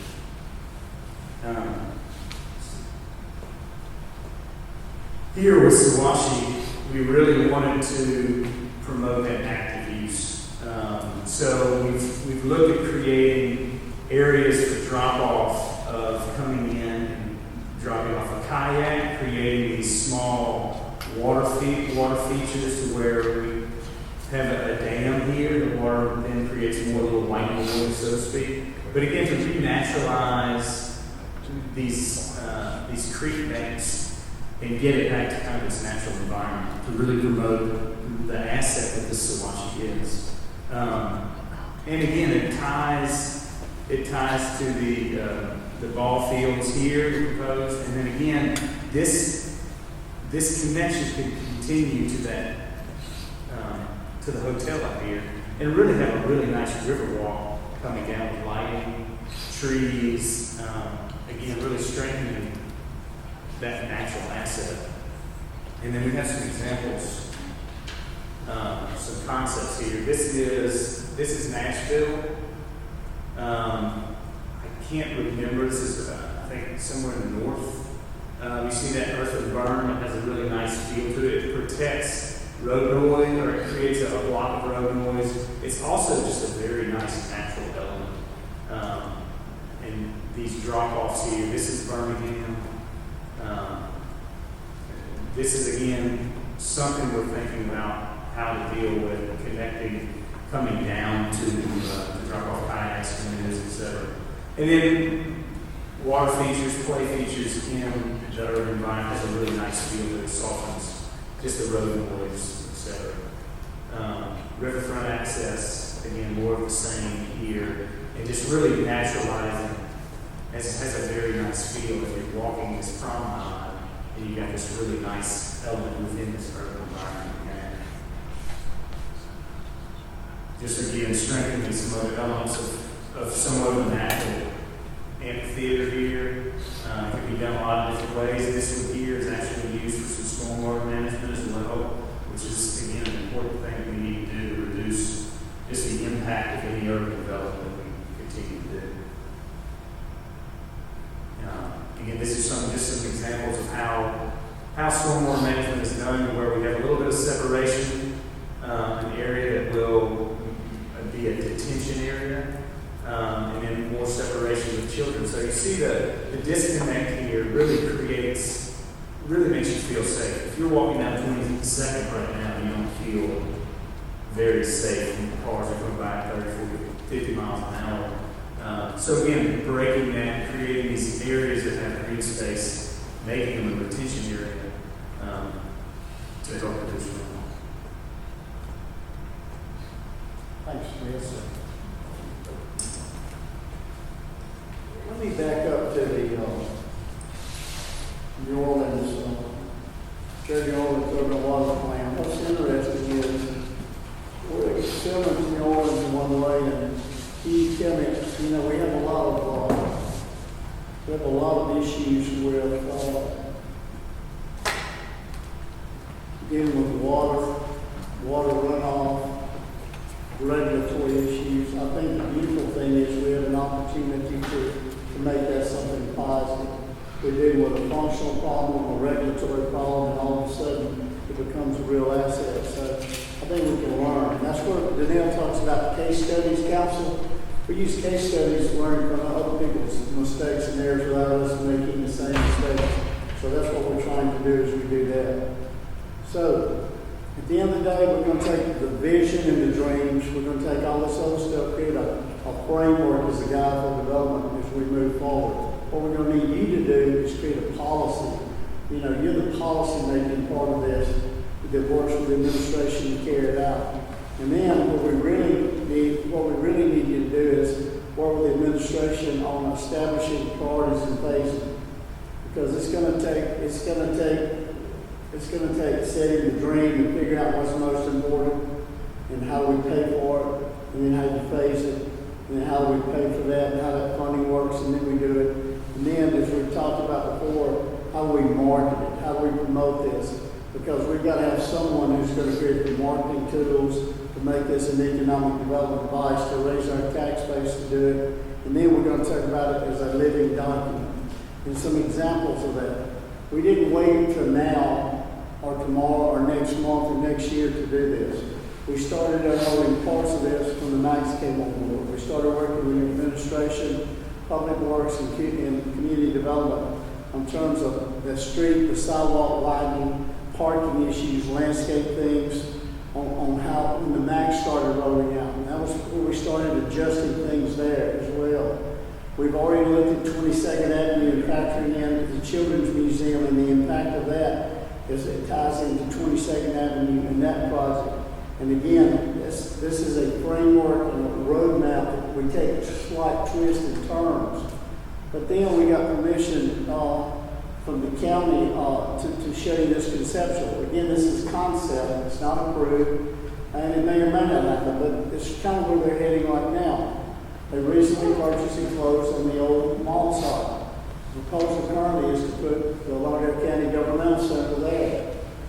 It's a great opportunity to clean that up, take that building down. A lot of those things we talked about and showed on this master plan are relevant to what you see here.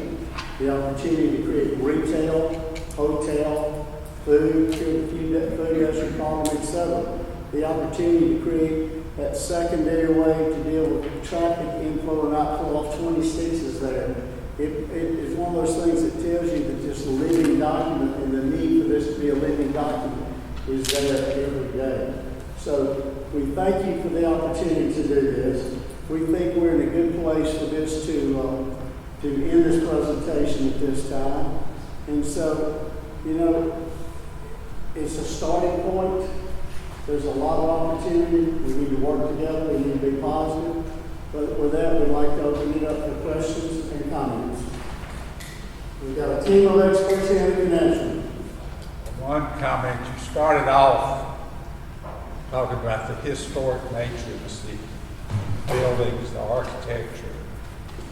At some point, we're going to have to decide where do these contemporary buildings that we're that are being developed in the city,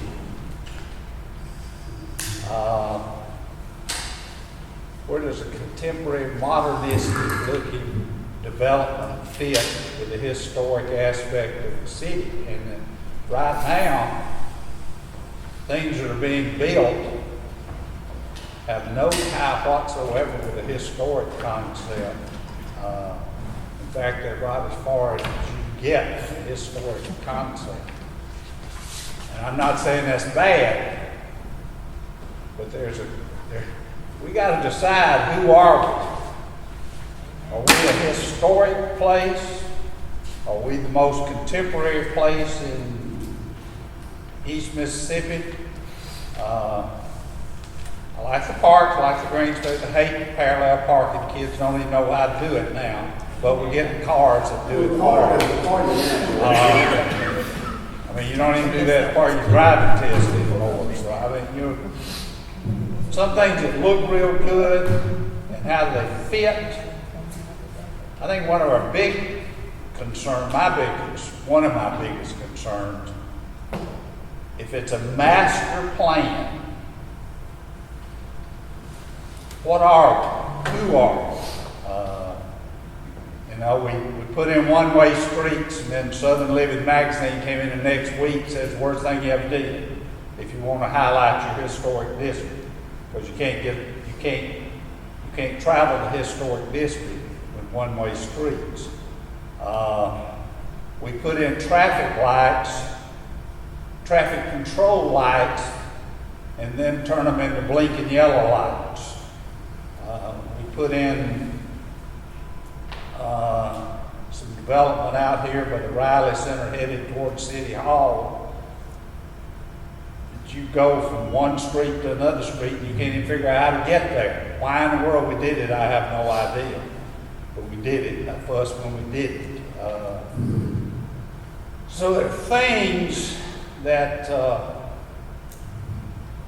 I have real questions about. I think the overall thing is great. We had plans for Sawashi Creek 15 years ago with walkways and bridges that go across and duck ponds, and all kinds of stuff. Now we're talking about it again, putting it down and putting all this, which I think is good. But I still think we need to decide who we want to be. Are we gonna put in all this contemporary looking things? Or are we gonna try to maintain a historic concept? Let me respond to the historic thing. Let me tell you what Archives and History says. Archives and History prefers that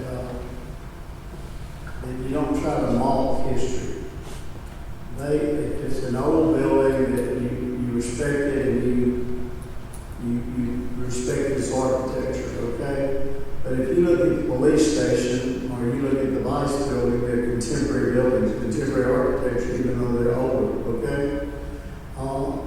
And if it's new construction, they are very comfortable with contemporary being one of those styles of architecture, you know. So I think you can have contemporary and historic all in the same downtown.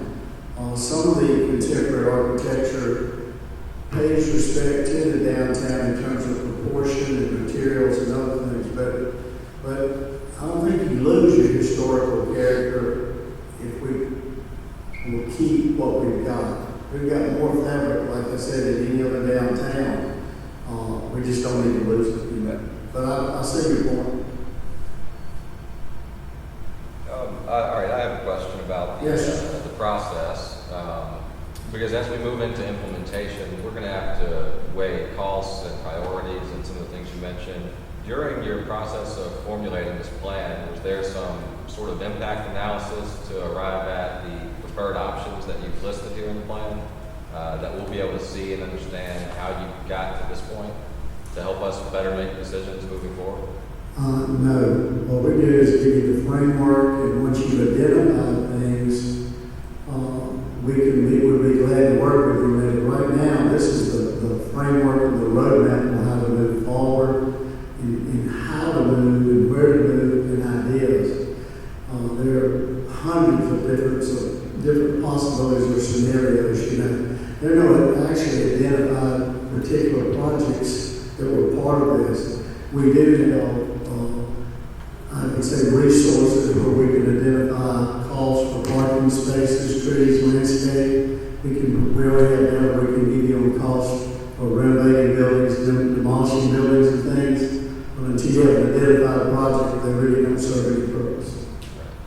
Another question I had was about wayfinding and driving traffic downtown. We heard about moving traffic from the south and Tuxedo area and west, but there's an existing plan, the Meridian Hospital Campus Plan, that aimed to drive traffic from the north, from the hospitals down Constitution Avenue, create more walkability, green space that was sort of equal distant from all the hospitals. I didn't see much of any conversation about that in the plan. Is that something that was explored at all? We looked at it, yes. We looked at all of the plans, and at the same time, the hospitals really are in a different state than they were, several years ago when that plan was done. But they're a critical employer, and a number of people employed. But how that ties in is really probably going to be determined in the next 3 years in terms of how they work and where they're actually located. And you mentioned plan to save buildings in the African American Historic District. What exactly? Say it one more time. You mentioned a plan to save buildings in the African American Historic District. What exactly would that plan be? What would that entail to save these buildings? I guess it's really more of a public-private partnership. We have a great historical and political significance there. There's one particular family that has a large amount of real estate there. I know they really tried hard to get some traction for that. We need to work as a community to come together to try to save those buildings. I think it's going to take an effort of the city trying to work together with private developers, including archives and history, grants, etc. Because we're close to losing. We've already lost some within the last year or so, and once we've lost them, we've lost them.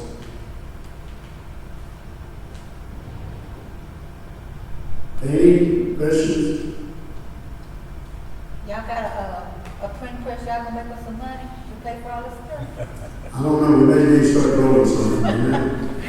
That's my only concern. It looks great, but the money to do it is always in my mind. Ms. Kim? I'm good, thank you. Tyrone? He's not on. I got you. And I told Tyrone told us he couldn't be here. And I told him I'll personally sit down and walk through since he wasn't able to see these things. But we will be getting a draft document which is large and voluminous to you. The only question I had was on the traffic slide. We talked about the stoplights. The grade of C, was that based on the amount of time the vehicle sit at that light? And if so, what was that time? I mean, what kind of time was that? Was it 45 seconds? We've got the expert who's going to answer. Yeah. I've never been stuck in traffic in Meridian. I've And I only been here. just as a, Dr. Thomas, you may want to take that So question. the level of service of C is just is widely accepted as acceptable. How much But how time? many seconds it is depends on what type of intersection it is. If it's a signalized intersection, it's less than 35 seconds. Okay. Percentage wise, how many of the intersections would fall above, below that grade line that you guys looked at? And this, these are just. In the downtown area? Yes. Did you grade each intersection? Yes, I think, so in the traffic study, I had to pull it up to actually tell you the actual, each of them have a grade. Okay, so we'll get that. Oh, yeah, Yes. he's got the actual document we've been providing you. I digress. Each I'm in representation. intersection has a grade, and it's based on existing plus the proposed development, Okay. and then a future scenario. Okay. Jordan also, since Gene's relocated from Front Street to corner 9th and 22nd, that light in that parking was much better in that location. Couldn't be worse. That's right. As far as anything from a community development standpoint, we had to talk about. I mean, I think you've hit a lot of the high, all the important components and aspects, just for the downtown area. I know at some point we're going to want to look at how to process into to other, areas in the community. But I think it looks good. Now, these 4 people you got here, we're gonna have access to them. We have specific questions, or you? What we will do is we will collect your questions. We'll actually have access to a lot more people than those. We have the full farms, to get it. So, Okay. we will be getting that. We'll take this. We'll be rounding it up, getting it to the electronic format, and we'll probably send it through the mayor's office and let y'all distribute it. And then once we've got your feedback, we'll produce a final document, and then you can decide how you want to deal with it. It is big, it's voluminous, a lot of information. Usually what our clients do is provide an executive summary. We've actually organized it that way. So you can have an executive summary you may want to put on the website or something, so that people know that you haven't just wasted money, you've really done something. And then you have the other resource to work with you and Laura and other components. Okay? Thank y'all very much. We really do appreciate it.